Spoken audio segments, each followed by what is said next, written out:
उज्जैन शहर में घटना सामने आई है, वो है घटना आपके नज़रिए से क्या है और आप इसके बारे में क्या कहना चाहते हैं? ये निश्चित रूप से एक अनहोनी घटना है, दुखद घटना है और ऐसा होना नहीं चाहिए था, लेकिन हो गया है। दुर्भाग्यवश होना नहीं चाहिए था। ये घटना और ये आक्रोश तो एक दिन का नहीं था। उस क्षेत्र में निरंतर गौकसी की घटनाएं जब से उस जनपद के डीएम मिस्टर झा और नए एसएसपी आए हैं, केवल उसी क्षेत्र में नहीं, उससे आने वाले क्षेत्र में नहीं, लेकर के खुर्जा, पासो, छतारी, ये सारे वो क्षेत्र हैं जहां पर निरंतर गौकसी हो रही है और बहुत तेजी से बढ़ी है। अब उसके पीछे कारण क्या है? ये दोनों अधिकारी, इनको लगातार बार बार बताया गया, वहां के हिंदूवादी जो संगठन थे उनके द्वारा भी अवगत कराया गया, स्थानीय जनता के द्वारा भी अवगत कराया गया कि लगातार यहाँ पर गौकसी की जा रही है और बहुत ज्यादा की जा रही है और उनके अवशेष वहां जानबूझ करके छोड़े जा रहे हैं। ये इफ्तित्मा जो मुसलमानों का वहां एक बहुत बड़ा कार्यक्रम हो रहा था, पुलिस प्रशासन को इस बात पर विशेष ध्यान रखना चाहिए था कि इस तरीके से वहां जिस प्रकार से दर्जनों गौवंश काट दिए गए, तो वो नहीं होनी चाहिए। और पुलिस प्रशासन को इससे पहले भी उस थाने को, जिस थाने से संबंधित ये घटना, उस थाने को भी कई बार अवगत कराया गया था कि उस क्षेत्र में लगातार गौकसी हो रही है। गौ माता जो है। सब्सक्राइब कीजिए हमारे YouTube चैनल को और प्रेस कीजिए इस बेल आइकन को ताकि आप मिल सके हमारे लेटेस्ट वीडियोस सबसे पहले। वो हिंदुओं की भावनाओं से जुड़ी है और लगातार हिंदुओं में आक्रोश इस बात को लेकर के था कि प्रशासन की तरफ से कोई कार्रवाई नहीं की जा रही थी, पुलिस के द्वारा कोई कार्रवाई नहीं की जा रही थी। और जब वहां 30-40 गायों के अवशेष पड़े पाए गए तो वहां पर स्वाभाविक था कि वहां की हिंदू जनता में आक्रोश होना, और वो उसको लेकर के वहां आए थे कि आप लोग कुछ कार्रवाई नहीं कर रहे हैं, देखिए इतनी बड़ी वो घटना घटित की गई है। और उसको समझाने का प्रयास होना चाहिए था। वहां के जो जिन्होंने शहादत पाई है, ऐसे जो अपने जांबाज वो रहे हैं वहां इंस्पेक्टर, उन्होंने उसे स्वयं हैंडल करने का प्रयास करना चाहा। मैं समझता हूं कि अगर उच्च अधिकारियों को ये सारा प्रकरण समझाया जाता और वहां की जो आक्रोशित जनता थी उसको शांत करने के लिए वहां के जो हल्का इंचार्ज थे उनको सस्पेंड करने का वायदा किया जाता और इनको लाइन हाजिर करने की बात की जाती और ये कहा जाता कि ये जो जिन्होंने ये अपराध किया है, गौवंश पर उत्तर प्रदेश में प्रतिबंध है और प्रतिबंध होने के बावजूद वो एक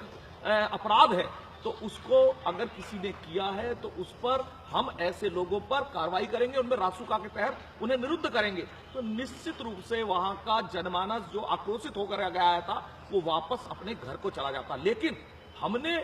वहां के जो स्थानीय प्रशासन, स्थानीय पुलिस थी, प्रशासन था, उसने उन्हें डंडे के बल पर धमकाने का, डराने का प्रयास किया कि आप इस चीज को लेकर के घर बैठिए और इस तरीके की हरकत मत करिए, जिससे लाठीचार्ज करा दिया। उसके बाद गोली चलवाई गई जो सीधे कार्यकर्ता के सीने में जाकर लगी, जो वहां पर हिंदू कार्यकर्ता,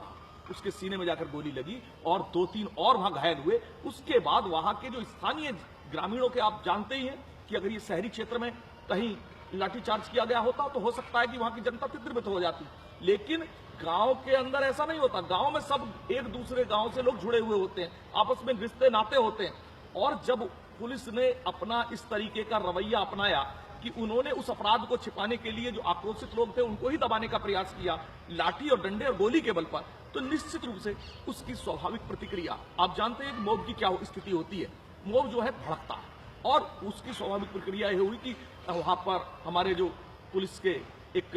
अच्छे इंस्पेक्टर थे उनको शहादत हुई। वो लड़का जो है वो भी मारा गया, जो कि नहीं होना चाहिए था और ये घटना बिल्कुल नहीं घटित होनी चाहिए थी। अगर पुलिस प्रशासन और हमारे बैठे हुए उच्चाधिकारी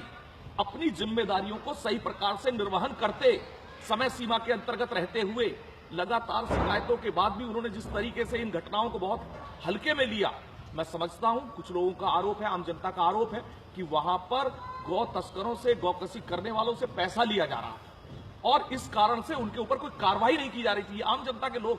का आरोप हुआ क्योंकि उन पर कोई कार्रवाई न करने, क्योंकि निश्चित रूप से आप देख रहे हैं कि आज जो मांस की मंडी है, उस मांस की मंडी में गौ मांस की कीमत सबसे ज्यादा है और इस नाते गौकसी होती है। गौ तस्कर और गौकसी करने वाले कसाई इसके लिए ऊपर से समझौते करते हैं अंदर खाने, और उसी का ही मैं समझता हूं कि दुष्परिणाम ये सामने आया जो नहीं आना चाहिए था। अगर सभी लोगों ने अपनी अपनी जिम्मेदारियों का सही प्रकार से निर्वहन किया होता तो मैं समझता हूं कि ये जो घटना घटित हुई है दुखद, ये बिल्कुल नहीं होती और हमारे एक जाबाज दरोगा को भी अपनी जान नहीं गंवानी पड़ती और ना ही इस प्रकार से जो जनता जो आक्रोशित होकर के आई थी, हिंदू जनता जिनकी जन भावनाओं के साथ खिलवाड़ हुआ था बहुत बड़ा, शायद उनको पर भी गोली नहीं चलती, उनमें से भी लोग नहीं मारे जाते, उनमें से भी लोग घायल ना होते। और आज मुकदमों का मैं देख रहा हूं, मीडिया की भी तस्वीर देख रहा हूं, अन्य जो विपक्षी पार्टियां उनकी भी तस्वीर देख रहा हूं, वो एक चश्मे से देखने का प्रयास कर रहे हैं। ये एक चश्मे से देखने की आवश्यकता नहीं है। अगर हम न्याय कर रहे हैं तो उसे न्याय की दृष्टि से हम बिल्कुल निष्पक्ष होकर के देखें और एक आंख